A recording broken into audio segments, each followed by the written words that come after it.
« 22 étudiants et bientôt un métier. Longtemps un rêve lointain au Rwanda, un pays qui manque cruellement d'artisans et de techniciens.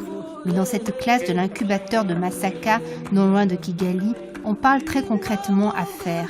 Bientôt, ces filles et garçons travailleront dans le cuir, comme John Mufranzima, un artisan de 38 ans qui fabrique des chaussures et des articles de maroquinerie.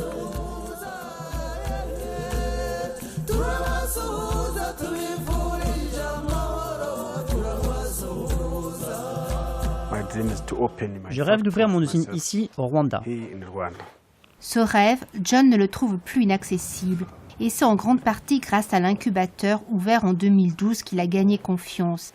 Il y a trouvé des formateurs venus de l'étranger et une véritable aide pour élargir son champ de compétences. Il m'a apporté des compétences. Je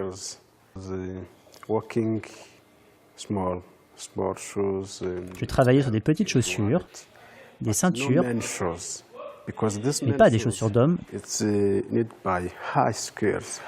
très difficiles à faire et qui requièrent des compétences pointues et rares.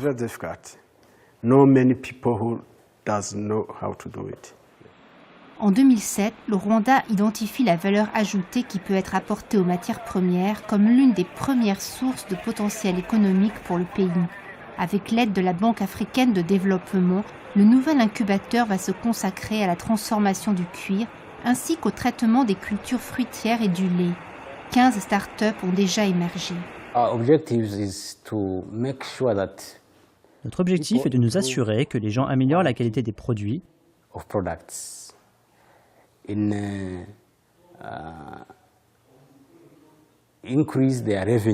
les recettes grâce notamment au marketing et au plan de développement.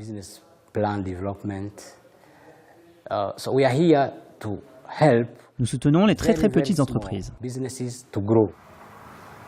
Un business qui peine à décoller, c'est l'histoire de Juvenal Daïsinga, un entrepreneur spécialisé dans les produits issus de l'horticulture et de l'apiculture.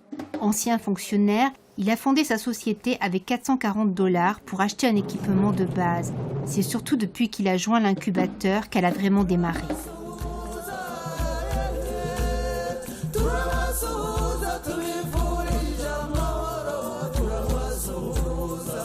Les équipements qui sont ici nous aident à produire 10 fois plus que la production que nous avions. C'était un endroit bien équipé et très propre par rapport à l'endroit où on travaillait. La production que l'on faisait en une journée, ici on le fait en une heure.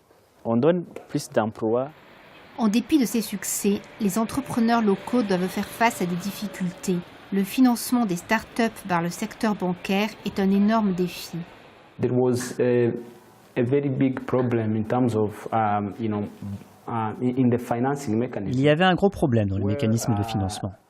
You had people who had good projects, especially De bons projets, surtout les start-up, mais sans financement adéquat. Find the right finance. C'est justement à ce paradoxe que veut répondre le programme d'appui budgétaire financé par la BAD. Il porte sur 38,4 millions de dollars répartis en subventions et en prêts. When we started it last year, Rwanda was facing some, problems. Quand on a commencé l'année dernière, on était confronté au problème de financement du projet. So it helped us really to address, Trouver le financement nous a vraiment aidé à résoudre beaucoup de problèmes dans le secteur. Cela a bien aidé la petite société de Virginie Mukakabano. Cette femme énergique, nouvellement retraitée, s'est lancée avec un associé dans un nouveau challenge, la fabrication de bougies parfumées et d'huiles essentielles. Des formations à l'entrepreneuriat à des sélections successives, le projet s'est perfectionné à chaque étape. Il a finalement dépassé le dernier obstacle, les emprunts bancaires incontournables pour investir dans les équipements.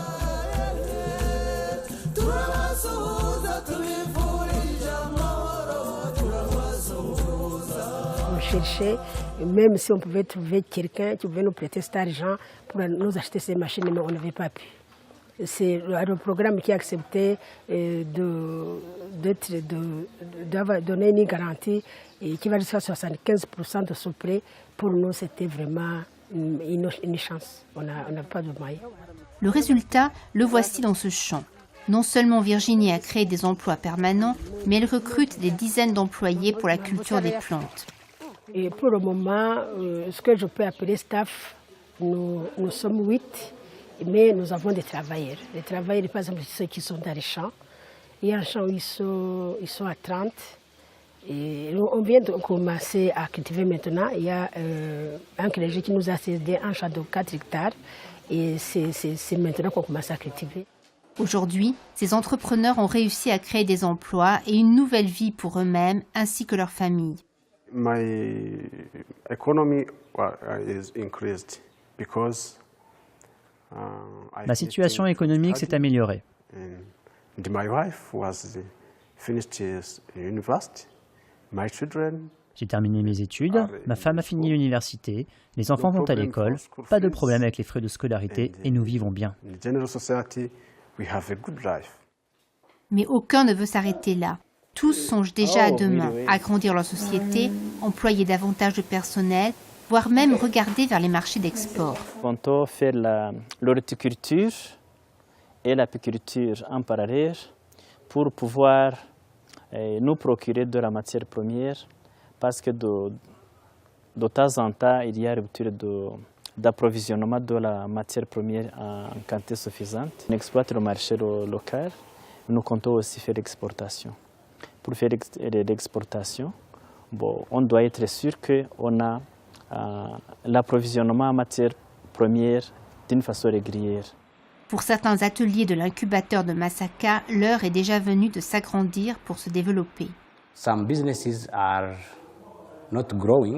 Certaines activités ne se développent pas car la capacité reste très limitée. L'accueil maximum est de 3 personnes en même temps. Cette rançon du succès montre bien les besoins du pays en soutien continu à l'entrepreneuriat. De quoi encourager les partenaires du Rwanda à continuer et à élargir ce soutien à ces entrepreneurs africains qui rêvent de lancer leurs propres affaires avec comme incidence la création d'emplois et de richesses pour le pays.